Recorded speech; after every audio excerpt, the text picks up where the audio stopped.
Et on démarre cette émission avec le journal des médias de Julien Pichenet. Un peu de sérieux, Bien sûr, s'il vous plaît, Julien, remettez l'église au milieu du village. Voilà. Et d'abord, les audiences d'hier. Quelle série est arrivée en tête hier soir? Eh bien, c'est France 2 avec la série Apparence. 2 330 000 téléspectateurs. C'est 800 000 téléspectateurs de moins que la semaine dernière, quand même. TF1 était deuxième avec la série SWAT. 1 800 000 téléspectateurs. C'est fou, il continue alors que j'ai l'impression que c'est vraiment cette série, elle a du mal à décoller. Ils n'ont jamais été en tête avec cette série, ou très rarement en tout cas. J'ai l'impression qu'ils ont acheté toutes les saisons et qu'il faut les diffuser. Vous avez regardé déjà SWAT? Jamais, je ne sais pas de quoi ça parle. C'est des exercices, des SWAT. Non. Ok, voilà, une grande forme. M6, je peux continuer, Thomas? La blague est finie, c'est bon. Allez, M6 et Top Chef complètent le podium avec 1 667 000. Ça remonte. Tiens, un mot aussi sur les audiences de notre invité d'hier, Greg Guillotin, qui faisait son arrivée sur W9 avec le pire stagiaire. 840 000 curieux ont regardé l'émission, ce qui est plutôt un bon score pour un prime sur W9. Effectivement.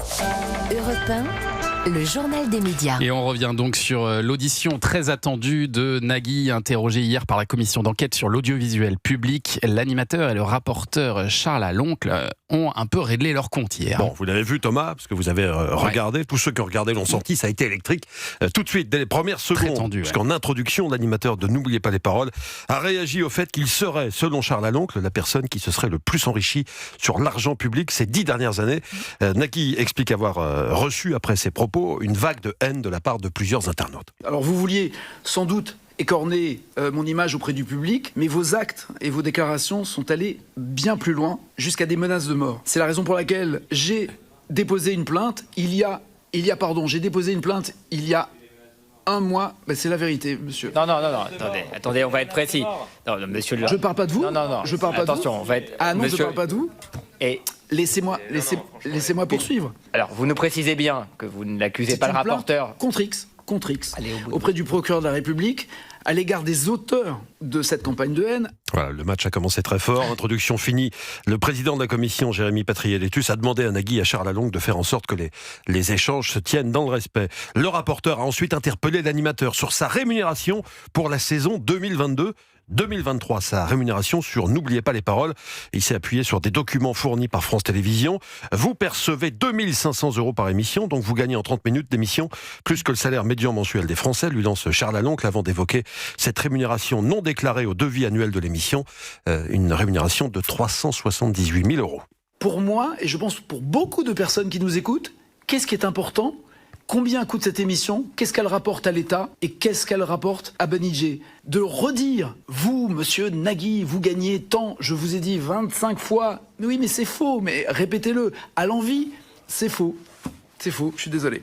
Quelques extraits d'une séance qui a duré près de 3 heures, vous l'avez rappelé Thomas. Nagui donc hier devant la commission d'enquête parlementaire. Aujourd'hui, est-ce que ce sera chaud? Place à plusieurs anciens dirigeants, parmi lesquels Michel Cotta et Patrice Duhamel. On rappelle que cette commission dont on parle depuis des mois et des mois est presque finie, ça se termine la semaine prochaine. Ça a commencé quand? J'ai l'impression que c'était l'année dernière. Cet hiver, à l'automne. À l'automne, j'imagine, on a l'impression que ça fait des années. C'est incroyable. Vous suivez Sophie Coste aussi un petit peu? Oui, un petit peu, mais je trouve ça très raide en fait. C'est fou, il bégaye, en plus on le sent vraiment affecté par ce qui se passe, quoi. Bah oui, parce que après je prends pas parti, mais c'est vrai que c'est son intégrité.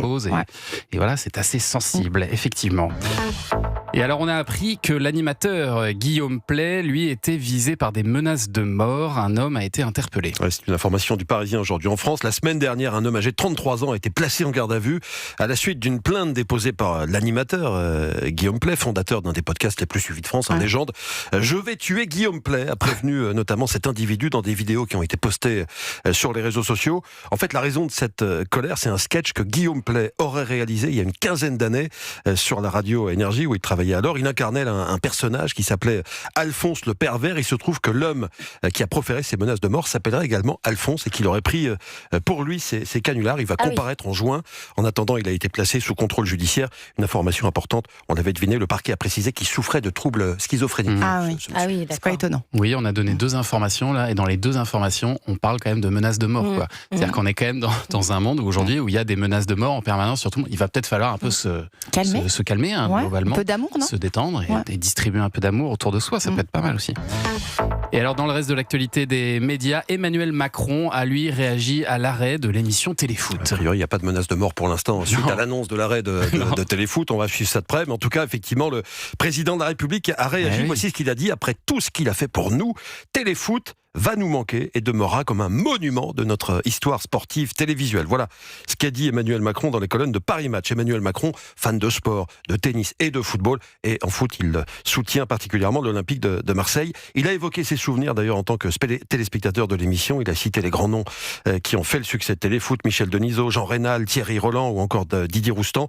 Dans un petit peu plus de 2 mois, le 14 juin, je pense qu'on en parlera régulièrement dans le journal des médias et dans Culture Média. L'émission va disparaître donc de l'antenne de TF1. Et puis on a appris aussi hier que l'Eurovision, je ne sais pas si vous regardez l'Eurovision. Pas trop, Sophie je regarde Coste, Miss France, moi. Ah oui, Ouais, c'est mon truc, c'est mon rendez-vous annuel. Alors Miss France, ça c'est déjà pas mal exporté dans le monde, mais là c'est l'Eurovision qui va s'exporter en Asie. Donc l'Eurovision en Asie. Comment, à votre avis, Sophie Coste, ça va s'appeler L'Asivision. L'Asivision. Ça aurait été logique. Non. Ouais, eh ben non, pas du tout. Ça va s'appeler l'Eurovision Song Contest Asia. Ils ont voulu quand même garder long, cette C'est partie un petit peu surtout long. bizarre. Parce que l'Eurovision Asia, c'est bizarre. Oui, c'est bizarre. C'est bizarre. Ils ont pas osé l'Asia Vision. Bon, c'est comme Pékin Express en Russie, c'est pareil.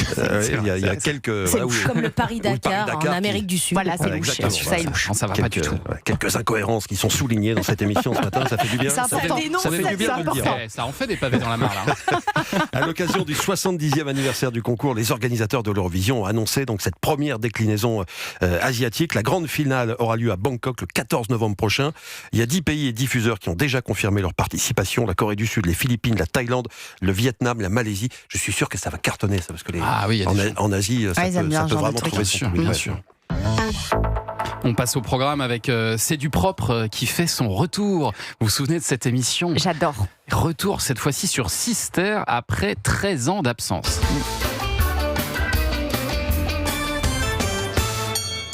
Ah, ça c'est le vieux générique. Ça. C'est le vieux, on verra le nouveau, effectivement. Il date un peu.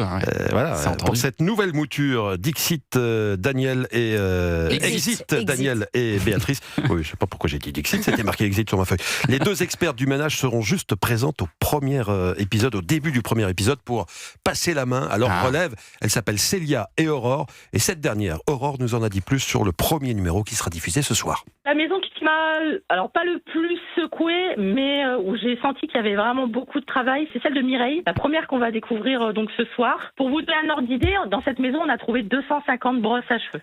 On a retrouvé 2 sacs cabas entiers de baguettes chinoises. On a trouvé le storyboard.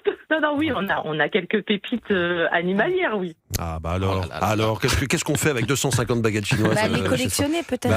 C'est des gens qui souffrent d'un syndrome de Diogène, c'est ça. C'est très impressionnant. On ne peut rien jeter dans ce cas-là, effectivement. C'est du propre. C'est ce soir en prime sur Sister. Nouvelle version donc de C'est du propre. Après, on peut s'interroger pourquoi encore 2 femmes pour faire le ménage. Pour faire le ménage. C'est pas très 2026. Peut-être le patriarcat. Peut-être. Non, mais c'est vrai, ils auraient peut-être pu renouveler là aussi.